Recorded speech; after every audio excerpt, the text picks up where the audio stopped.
Hey everybody, it's Scott from WhatCulture.com, and I'm here to do a little review of the NES Classic Mini.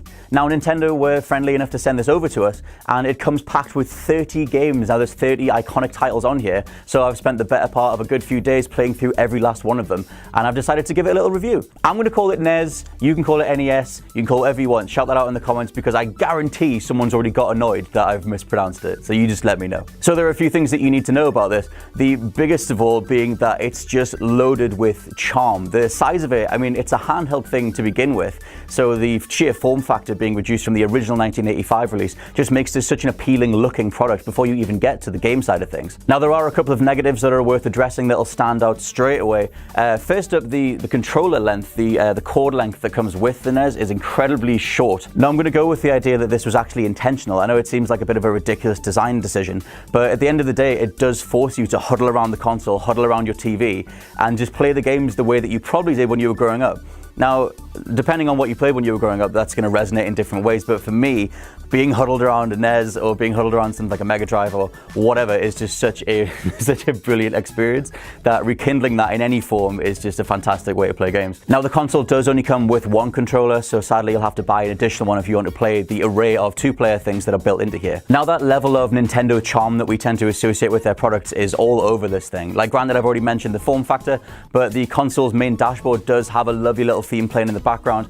And if you leave the console for a while, its screensaver is Mario and Luigi playing underneath, hitting some boxes and just running around. There's a general feeling of just love, just so much love that's gone into the console, and you can feel it. Now, the system is USB powered, which I thought was a little bit weird, as you don't get the plug attachment with it. You'll have to find something that has a USB out to charge it. I've just been using my PS4. I've just sort of had the NES on the side, plug it into the PS4 and just use the rest mode to power it. Maybe that's the solution for you guys too. Otherwise, you'll have to find some sort of USB plug to use alongside it. But on the plus side, it does come with an HDMI cable, allowing for up-res versions of a lot of the games. You can tell that they've been cleaned up, and there are 3 vision modes with this thing too. So you can have like standard 4:3 as it used to be. You can have a CRT filter, which makes it look even more old school, or you can go pixel to pixel and just map it to your TV, although that will result in some stretched images.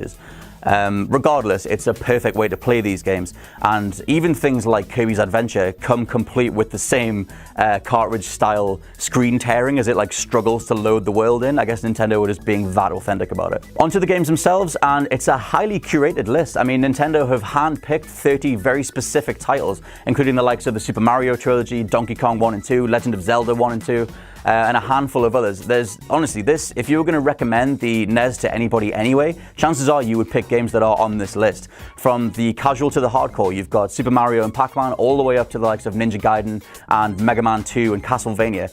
There's really is something for everyone. I think they wanted to provide a selection of games that would let people just sit down and play, but also if you really want to, reignite the hardcore gamer inside of you and test yourself with something that's more challenging, you can dive into the likes of Mega Man and just get your ass handed to you over and over again and play those things for a few hours, ranking yourself up as you go. Now, one of the biggest positives is that the console does allow for save states, rather like the Virtual Console on the Wii or the Wii U or whatever.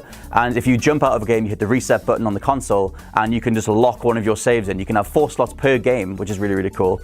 And you can resume whenever you want. It doesn't matter where you are in the game, you can create a save state to resume whenever you like. I have one just before the first Piston Honda fight on Punch-Out, because that thing is impossible. Although this is a console review, I do think it's worth pointing out that old school difficulty curves are way sharper than the ones you'll experience these days, unless you're something like a Dark Souls fan or whatever. And as much as you can sit down with your new NES Mini and go, right, I'm going to play Legend of Zelda, I've heard a lot about it, just be prepared for that game just having your expectations for breakfast until you get used to the mechanics and the weapons and the progression.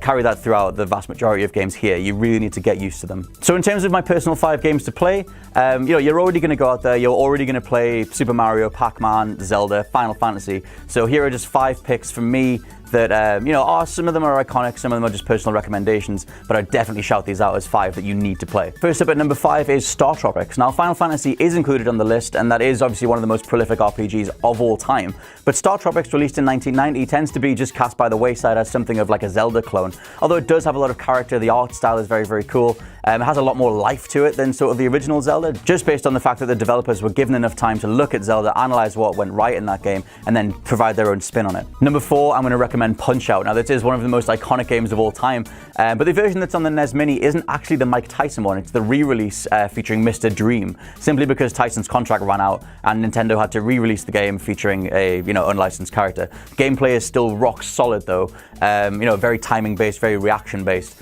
It's very rewarding though, and just working your way through the opponents, playing as Little Mac and just like taking on these huge hulking mounds of meat that pass as fighters on the other side of the ring, defeating them is just like, it feels great. Punch-Out! Has not aged a day. Number 3 is Ninja Gaiden, and obviously through its more modern installments, you might already be familiar with the sort of difficulty curve that comes with a Ninja Gaiden game, but this is the original, the one that really set things in motion, and it comes with one of the best control schemes of such an old school game, allowing you to do backflips and spins, throw shurikens, slice guys in half. It's a very, very brutal game, known for its difficulty, but if you can get through it, it's definitely a very worthwhile experience in the end. Number 2 is Metroid, and although Super Metroid would be the one that would be held up a hell of a lot higher on the SNES, this original version does introduce you to someone like Samus, her abilities, the world itself. It's very much iconic from top to bottom, and you simply need to see where a character like Samus, a series like Metroid, originated. For my number 1 spot, I'm picking Kirby's Adventure. It's one of the most recent titles that's included on the lineup of all 30 games, and you get a real feel for how far Nintendo had come between Super Mario Bros. And Kirby. The graphics are just gorgeous, the pixel art style is beautiful,